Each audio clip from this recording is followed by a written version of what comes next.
So, many bands form by maybe two people going, yo, dude, nice Misfits shirt. You into the Misfits? Yeah, so am I. We should jam. Hey, we should start a band, And then like 7 months later, unfortunately, personality differences rear their ugly heads and the band breaks up. Well, you don't have time for that nonsense. So what I'm going to propose today is what I call the personality questionnaire. You don't do this on the first day of meeting musicians, of course, but when you decide that maybe potentially you got something and maybe you want to be in a band long term, you definitely need to sit down and say, like, yo, I need to go through these 13 tips that I'm about to offer you. It could mean the difference between wasting tons of time and failing or succeeding. So take them very serious. Let's get started.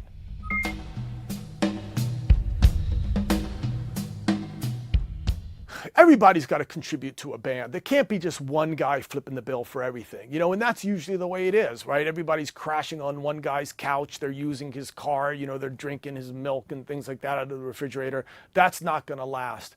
Everybody has to contribute to the band. These days, there's no excuses. Come on, go out and drive Uber, go out and deliver stuff, go out and do a barista gig. There's so many different things that you can do to contribute to the group. And you know what? You're going to feel good about it because everybody's earning their 25% share, right? Isn't that the typical split in a band? All for one, one for all, then earn it.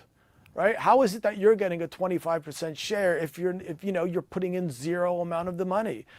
So just find a way to go the long haul.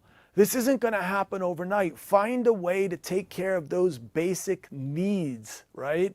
And then find a way how to make money, and then find a way how to satisfy those other needs as well, sort of up the pyramid, right? And you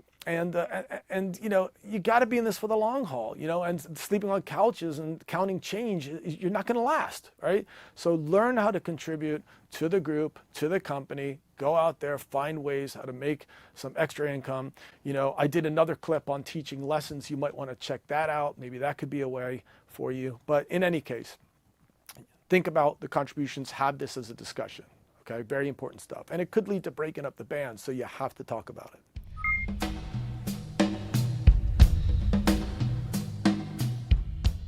With what I just said, we also have to think about being flexible, because I don't want you to tell me, right, oh, I can't go on that 2-week leg of that tour because I have, 3 shifts at my barista gig.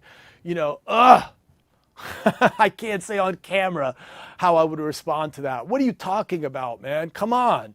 And I'm sorry, I get so serious about this stuff because it's just like, that's something somebody would say, So now are we going to work our future around your barista gig? I know it's important to your survival, but man, it's not the end all, right? So you got to learn how to find ways to be flexible so that you can do this. This is an insane, gig with a lot of competitions. It's an insane goal. So you have to do insane things. You have to find ways to make this work, So it's tough, but you gotta talk about it and you gotta make it work.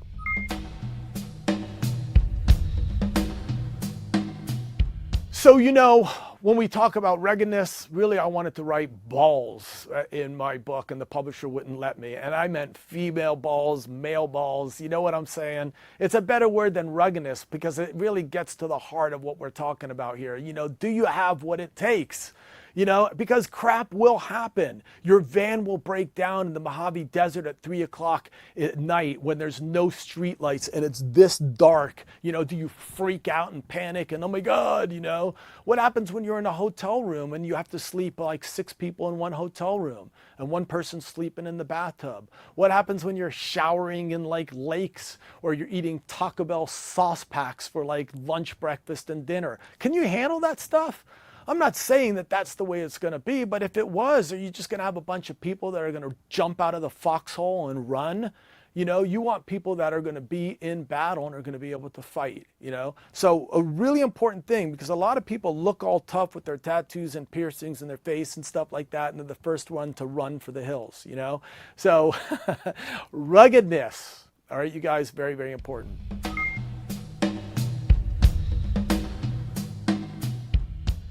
You know, big cities are oftentimes the place to be, LA, Nashville, New York, but, I don't know, maybe let's just say, for example, I said, you know what, going to Portland might make a lot of sense. I got a dad that has a business where we can all work, and then we have a big like warehouse in the back where we can rehearse and we can live, and it's not that far from LA. We can always come in or fly in, and of course there's the internet. If it makes sense from a business perspective, like, is everybody going to think about going because it's for the business? Or are people going to say things like, well, I kind of like running canyon and going for walks with my dog and stuff like that on the beach, Is it about the beach, or is it about your music career? I mean, in the best case scenario, you get it all, right? But that's somehow how, life doesn't always work that way, right?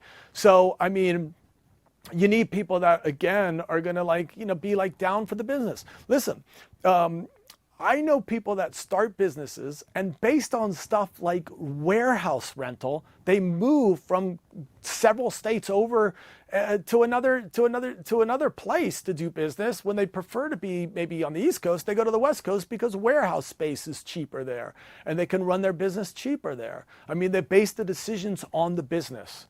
So you kind of want people that are doing that as well. I mean, otherwise it gets complicated. Like I like the East Coast, I like the West Coast. Is it about the East or the West, or is it about the career and where it's the best place to be?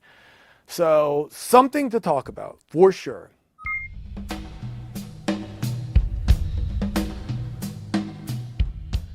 So this reminds me of a relationship. Do I want to date somebody that's dating 7 other people? No. So do I want to be in a band with a bass player that's in like 10 other bands? No. I want somebody that's going to donate their time and dedicate their life to this project. I want this business to be successful. And when you're kind of doing a lot of other stuff, sometimes that gets in the way. Now, there's times when that could actually help and bring more attention to the group. But you know what? Let's just not talk about the exceptions. Let's talk about the very fact that if someone's on tour for 4 months with another band, what am I doing? Waiting for them at home to come home? It's just like, so exclusivity is very, very important. Are you ready to dedicate your time to this group? And do you really want to be in this group? Okay, so exclusivity.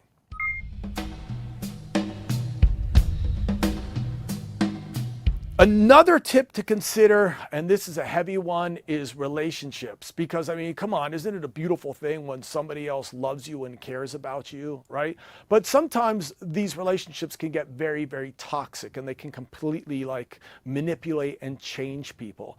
I just, what am I going to say about this? This is a difficult thing to tackle, but, I have been in situations before where somebody's relationship, with their better half or worse half, actually just brings everybody down. So their fighting now is my fighting, and it just becomes a nightmare. So, if you want to be married and have kids, maybe you should be in a band with other guys that are married and have kids. So you guys are on the same page, so to speak. But if I'm young and an entrepreneur and I'm like a racehorse ready to go, and, we're waiting around to decide whether or not, your better half, or as I said, your worse half, is telling you whether or not you could practice or not, I'm like going, what am I doing? You know what I mean? So I don't know. What do we say here? Go get an awesome mate. Or maybe don't get a mate at all and just focus on your career. I don't know, but definitely something that needs to be discussed and talked about.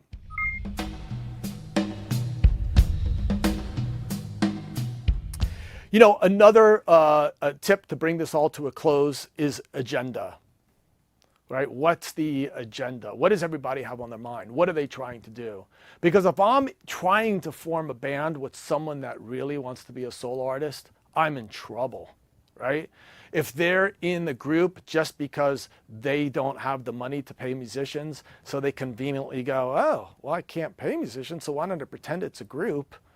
And eventually I'll build it up and, tell them that, yeah, I want to listen to their songs, but we never use anyone else's songs ideas. And the next thing we know, this person's running the group, and the next thing you know, they quit and everybody is screwed and this person goes off as a solo artist, You have to be clear about why you're in the group. What's the agenda of everybody?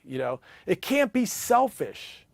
It can't be like, you know what, the whole band is running around your agenda. It's have to be that everybody is, it's like a brotherhood or a sisterhood.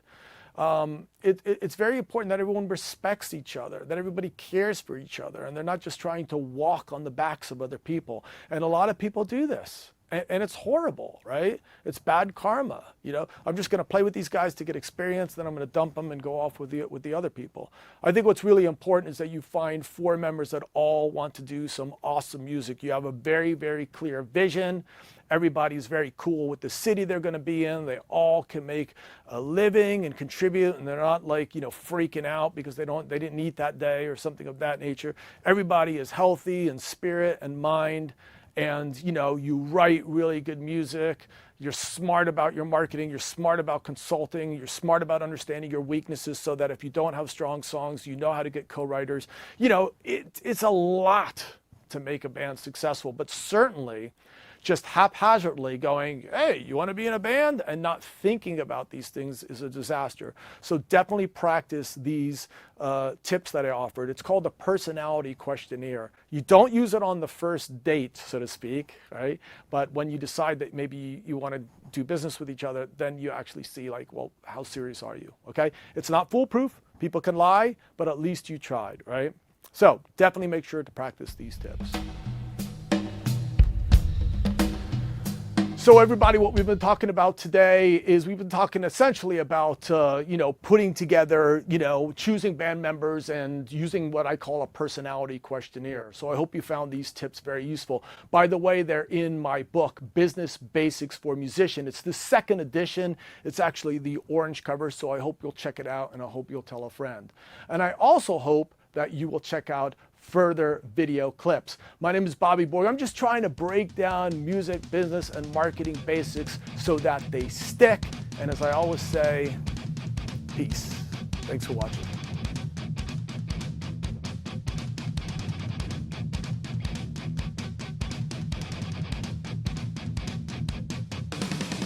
So hey everybody, thank you very much for watching that video. Definitely interested to hear what you have to say, so please leave a comment below. Maybe you can tell us about some topics you'd like me to cover in the future, okay? So again, thanks very much you guys, and take care.